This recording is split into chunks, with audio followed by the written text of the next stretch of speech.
Clase número 32, análisis de varianza ANOVA. Bueno, en esta parte vamos a analizar y a describir un poco más las características que describen o cómo se construye un análisis ANOVA, ¿de acuerdo? Entonces, nosotros tenemos en esta presentación y estos gráficos que ilustran en la portada son muy importantes. ¿Por qué? Por una simple y sencilla razón. Si nosotros estamos buscando analizar variaciones, es importante tomar objetos que relacionen las mismas circunstancias, ¿de acuerdo? Entonces, como yo les había comentado, si nosotros comenzamos a analizar ciertos objetos, estos se distribuyen de una forma aproximadamente normal. ¿Y qué es lo que pasará con aquellos objetos que estén relacionados entre sí?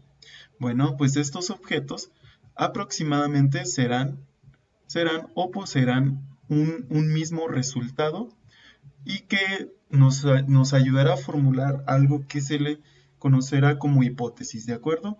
Entonces, estas hipótesis que posiblemente podríamos analizar nos hacen referencia a que los objetos o los entes de estudio están unidos mediante algún parámetro, ¿no? Entonces, si nosotros estamos estudiando o midiendo la absorción de óxido o de radiación de algún material o la emisión de calor o de temperatura, esos serían nuestros parámetros. Por lo tanto, vamos a suponer que tenemos un ejemplo, ¿no? Recuerden, lo que nosotros estamos estudiando son las variaciones, ¿de acuerdo? Entonces, supongamos que tenemos el material A, que es metal, ¿no? El metal 1, metal 2 y el metal 3. Metal 3. ¿De acuerdo? A este metal nosotros le podemos hacer una infinidad de pruebas. Entonces podríamos aplicarle unas pruebas de templado, de dureza, uno de decaimiento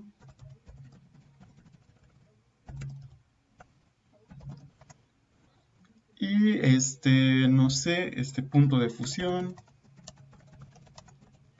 ¿no? De soldado, no sé, podemos aplicarle muchas características, ¿no? Entonces, si se dan cuenta, cada uno de ellos nos va a relacionar una característica. Entonces, así es como se diseñan los experimentos. Pero, ¿qué es lo que pasa cuando nosotros obtenemos, supongamos que en la prueba de templado resultó un templado de 2.3 horas, ¿no? Que llegó al templado en 2.3 horas. Para el metal 1, para el metal 2 que llegó en 2.4, para el metal 3 2.33, ¿no? Entonces, si se dan cuenta, para las pruebas de templado tenemos aproximadamente el mismo valor o el mismo tiempo. Por lo tanto, nuestra hipótesis sería como esta.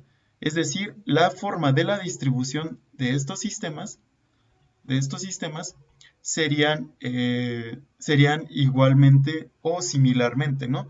Pero si se dan cuenta, existen valores pequeños que difieren. A eso se le conoce como varianza, ¿de acuerdo? Y la varianza se representa mediante y es igual a ax más b más un epsilon. Bueno, aquí no va a aparecer, un epsilon es como una e en el alfabeto griego, vamos a ponerlo de esta manera. Entonces, cada una de estas variaciones que se encuentra presente en el hecho de medir se relaciona con esta variación. Si la variación es muy poca o es aproximadamente igual, ¿se dan cuenta? Esto es aproximadamente 2.3, casi todos. Si sacamos la varianza va a ser de 0.03 o 0.02, ¿no? De estos tres valores. Entonces, si observamos, esta distribución se va a comportar así. Por lo tanto, se plantea una hipótesis que se le llama hipótesis nula o H0, ¿de acuerdo? Entonces, esta hipótesis nula o hipótesis cero es meramente, pues, decir lo que estamos diciendo, que las variaciones son aproximadamente iguales. ¿De acuerdo? Eso es lo que nos va a decir nuestra hipótesis nuestra hipótesis nula. ¿De acuerdo? Esto es para el parámetro 1. De hecho, como yo les comento en la diapositiva, voy a llamar P1, que sea parámetro 1. La dureza, que sea el parámetro 2. El decaimiento, el parámetro 3.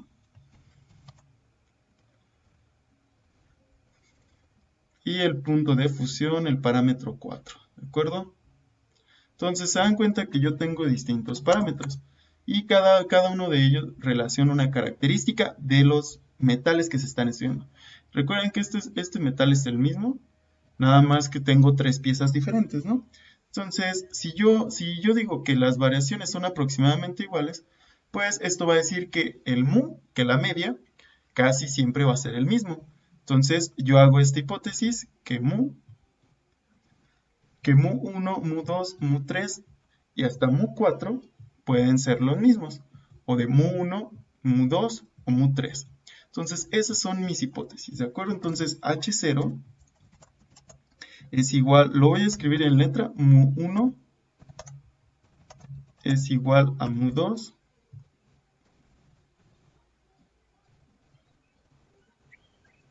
vamos a ponerle 2 puntos, mu2 igual a mu3 y así sucesivamente hasta las mu-k, que quiere decir las k muestras, ¿de acuerdo?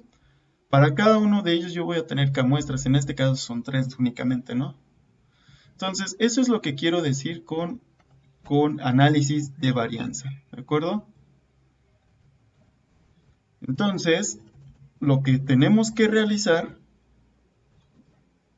es cuál será como si no pasa esto, ¿qué quiere decir? Si las varianzas o las medias no son lo mismo, pues va a pasar lo del caso contrario, que las varianzas o que las medias no sean iguales. Por lo tanto, estaríamos hablando de distintas distribuciones, ¿de acuerdo?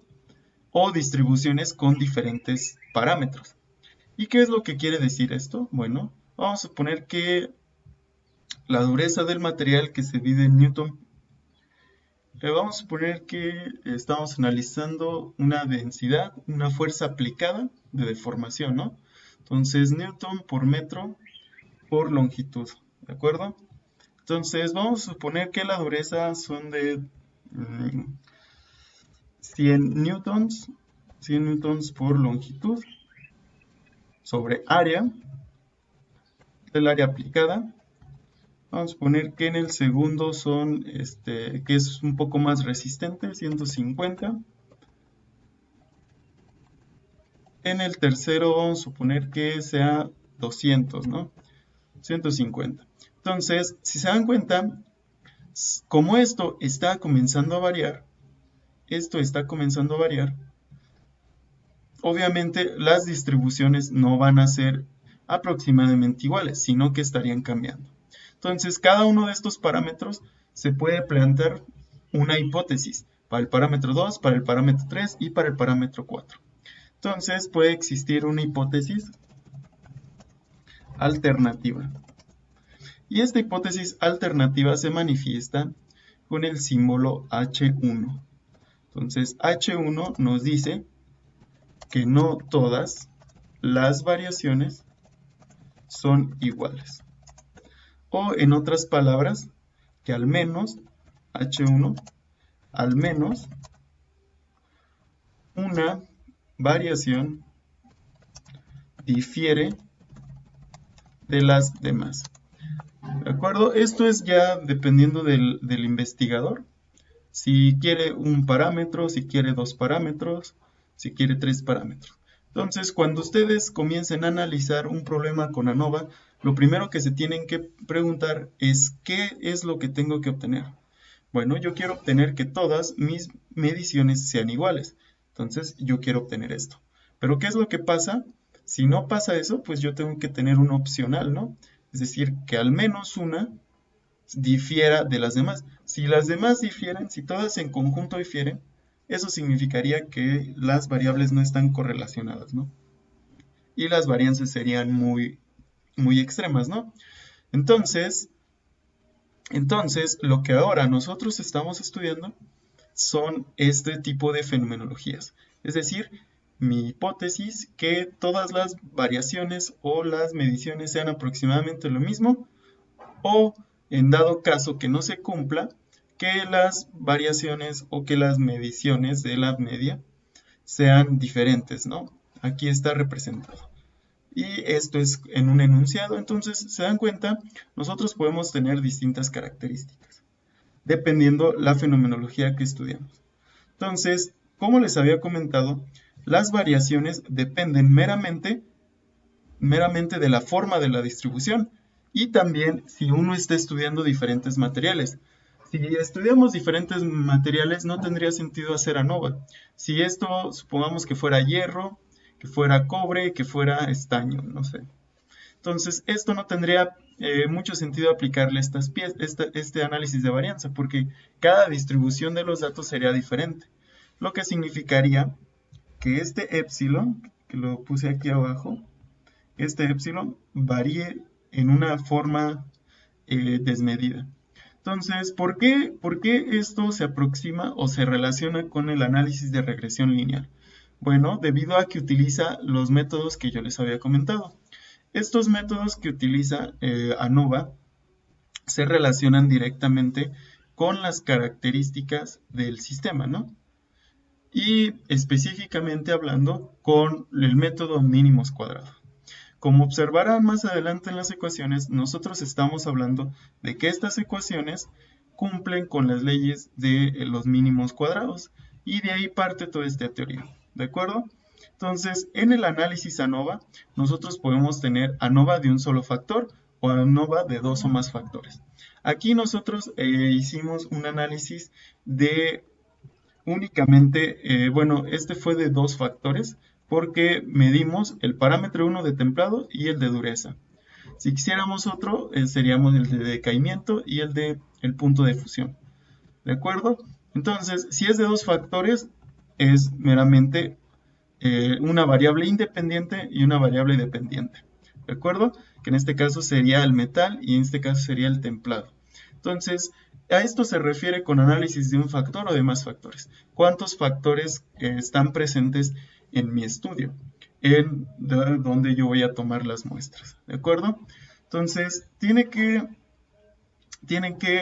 hacer una correspondencia. Normalmente nosotros hacemos de un solo factor con diferentes mediciones, ¿no? Entonces, se tienen que cumplir ciertas características. Esta es la más importante y que yo siempre les he mencionado. Se pide que las variables sigan una distribución normal, porque si no siguen una distribución normal, no podemos usar las distribuciones. No podemos usar estos estadísticos de las distintas distribuciones en conjunto con el teorema del límite central, ¿no? Entonces, es por eso que es muy importante que las distribuciones sean normales. ¿Para qué? Para poder localizar bien estos sistemas. Es por eso meramente.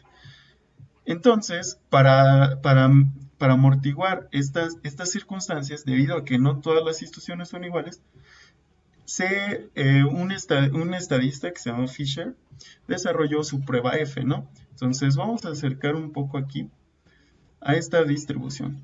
Esta distribución está casi aproximadamente normal, pero yo les había comentado de la distribución o de la excentricidad, que era la forma de la distribución, ¿no? Entonces, esto se le conoce como sesgo, ¿de acuerdo? Entonces, se dan cuenta, en toda la primera parte que nosotros estamos estudiando, se encuentran los valores válidos. ¿Por qué? Porque esto es la forma normal, esto es la distribución normal. Pero, sin embargo, casi todas las distribuciones que se presentan de este estilo tienen un sesgo. ¿Qué voy a llamar con sesgo? Es aquella región que está recorrida o desplazada o que tiene una tendencia hacia algún objeto, ¿no? Por ejemplo, aquí en la explicación, si nosotros estuviéramos estudiando la dureza, se dan cuenta, la dureza del material estaría creciendo desproporcionadamente, es decir, no tiene relación con ello.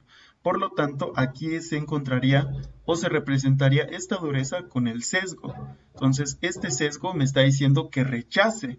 Por eso es muy importante considerar estas dos cosas. Si se encuentra en esta zona de la distribución, yo tengo que aceptarlo. Si pasa de esta zona, yo tengo que rechazar, ya sea las pruebas, ya sea las piezas o a lo que nosotros estemos estudiando. O si estamos estudiando las pruebas de calidad, pues en toda esta parte se van a aceptar y en esta única parte pequeña se van a rechazar. Como les he comentado, esto depende del sistema que estén estudiando o de los requerimientos. En la industria normalmente piden, en este caso, el 95%. Y únicamente el sesgo corresponde al 5%. Y es algo válido en términos generales, ¿no? Entonces, ¿qué es lo que queremos decir con esto? Bueno, afortunadamente nosotros poseemos estas tablas. Ya no necesitamos utilizar cálculo integral para calcular estas áreas, ¿no? Entonces, fíjense, esto está a un 0.5 de significancia. Esto es muy importante porque en la web existen otros tipos de distribuciones con una aproximación ya sea del 80%, del 20%. Pero aquí nosotros estamos utilizando con un F del 0.05 de significancia. Y eso quiere decir nuestra precisión, que nuestros datos van a tener casi un 99.5% de precisión. Entonces, ¿cómo usar estos estadísticos? Bueno, yo les he comentado que existen distintos parámetros. Que los parámetros pueden ser el templado, puede ser la dureza, puede ser el decaimiento, etc. Entonces, lo que nosotros vamos a hacer aquí, en este caso, es identificar estos valores, ¿de acuerdo? Entonces, si observan, aquí en la parte de arriba dice grados de libertad del numerador. Bueno, los grados de libertad no es más que los parámetros que existen, es decir, las formas en las que ustedes pueden modificar el experimento, ya sea desde la dureza, desde el templado, desde la dimensión X, dimensión Y, es decir, estas medidas, ya sea las revoluciones, ya sea la cantidad eléctrica, el gasto energético, etc. Entonces, cada uno de estos parámetros está representado en esta tabla, ¿no? Y asimismo, esto se le llama grados de libertad del numerador o del factor y estos del error, ¿de acuerdo? Entonces, nosotros estaríamos buscando cuántos. Si imagínense, aquí tenemos 3 mediciones, son 3, 1, 2, 3, 6, 9 y 12. Entonces, el número de datos n sería igual a 12, si tuviéramos todas las mediciones, ¿de acuerdo? Entonces, n es igual a 12. ¿Y cuántos grados de libertad tengo? Entonces, grados de libertad. Los grados de libertad tengo 4. Y ahorita vamos a ver cómo se calcula, ¿no?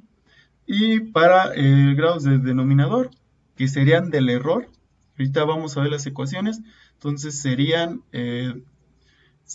todos estos valores que son 12 menos los grados de libertad.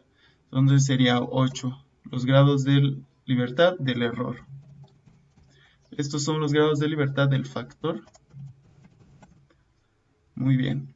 Entonces, ya vamos teniendo cierta experiencia con estas características. Entonces, resumo nuevamente. Análisis de variaciones. Cómo está cambiando uno con respecto a los otros datos. Parámetros, todos los que yo quiera medir. Metales, piezas, objetos, dimensión, no sé, centrales de producción, bandas de producción, líneas de producción. Aquí se podría representar cualquier cosa y analizar los tiempos, la cantidad de piezas que se fabrican, etcétera, ¿no? Entonces, lo importante es hacer uso de estas tablas y plantear estas hipótesis. Muy bien. Entonces, vamos a continuar y esto es a lo que quería llegar. ¿Se dan cuenta? Estas sumas de cuadrados están representadas meramente como si fuera un análisis de regresión lineal. Entonces, nosotros tenemos una fuente que es el factor. Entonces, el factor si observan, relaciona como el método de mínimos cuadrados que relaciona la regresión lineal o que está similarmente relacionado con la regresión lineal. Y asimismo tenemos el error. ¿Se dan cuenta? Este es el error cuadrático y asimismo nos relaciona a distintas variables. ¿de acuerdo? Pero lo importante es calcular cada uno de ellos. ¿Para qué? Para encontrar, ¿se dan cuenta? Este es el SC factor, suma de cuadrados, aquí está, suma de cuadrados del factor, suma de cuadrados del error, son estas ecuaciones. Entonces, para hacer análisis ANOVA, nosotros tenemos que llenar esta tabla y calcular cada una de estos valores, ¿de acuerdo? Los grados de libertad que les comentaba. Los grados de libertad del factor son C-1.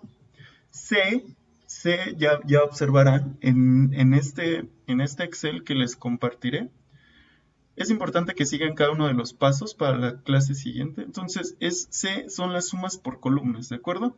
Entonces, nuevamente, si regresamos a nuestro ejemplo, ¿cuántas columnas hay? 1, 2, 3 y 4, que son los grados de libertad. Entonces, son 4 columnas menos 1. Entonces, el grado de libertad sería 3. ¿De acuerdo? Entonces, aquí sería 3. Del error, si el error nos está diciendo que es el número de datos menos las columnas, entonces serían 8. Entonces serían 12 menos 4 sería 8. ¿De acuerdo? Entonces, así se empieza a llenar esta tabla. Y finalmente, este estadístico F es el que me importa. ¿Se dan cuenta? Yo tengo que, luego lo divido, ese factor, el que está aquí arriba, lo divido entre C menos 1. ¿Lo observan? Entonces, esto meramente es un problema de sustitución, pero las conclusiones son lo importante. Este estadístico F es el que nosotros encontramos a partir del análisis de variación. ¿Y cómo voy a saber si mi variación en la hipótesis es correcta o incorrecta? Bueno, aquí hacemos un paréntesis para encontrar las diferencias. Una vez que calculé este estadístico, yo tengo que asegurarme lo siguiente, ¿de acuerdo? Vámonos al ejemplo.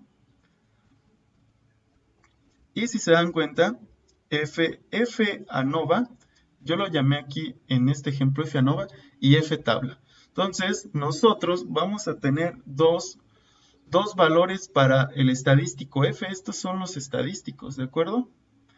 Entonces, para demostrar si nuestra hipótesis, hay que leer estos comentarios. Para demostrar si nuestra hipótesis fue verdadera, necesitamos comparar la F que obtuvimos en la tabla y la F ANOVA. Si F ANOVA es menor que F tabla, la hipótesis se cumple, ¿de acuerdo? Entonces, si F ANOVA es menor que F tabla, entonces se cumple. ¿Y cuál es la F tabla? Bueno, la F tabla es esta. Entonces, ustedes van a buscar el valor que se encuentra aquí. Entonces, me dice que los grados de libertad son 4. Entonces, yo busco aquí el 4 y lo identifico aquí. Entonces, este es 4. Este valor es 4. Y sus grados de libertad del error son 8. Entonces, busco la coordenada nuevamente. Entonces, este sería 3.8. ¿De acuerdo? Entonces, 4 y 8 de los grados de libertad sería 3.8, 3.838. Si este F de ANOVA, este es mi F ANOVA, el que yo calculé en mi tabla, ¿se dan cuenta? Esta es mi tabla, que les enseñaré a construir en la siguiente clase. Entonces, si este es más pequeño que F tabla, se cumple mi hipótesis. ¿Por qué se cumple? Bueno, se cumple porque si se dan cuenta, F tabla estaría por acá. Aquí estaría el 3.58 y acá estaría 1.7. Entonces, si observan lo que decimos, estaría en la zona de aceptación. Entonces, se concluye que la hipótesis se acepta, que H0 se acepta, que todas las variaciones de las pruebas de templado o que todas las variaciones del sistema de formación o de temperatura son correctas. Pero ¿qué es lo que pasa si este F ANOVA es más grande que el de F tabla? Pues la hipótesis no se cumple. La hipótesis estaría errónea y tendríamos que volver a hacer el experimento, ¿no? O estas mediciones en la industria, este reporte de datos, ¿no? Entonces, espero haber sido claro. Esta es la última clase de este parcial. Espero y sigan estudiando. Nos vemos y cuídense.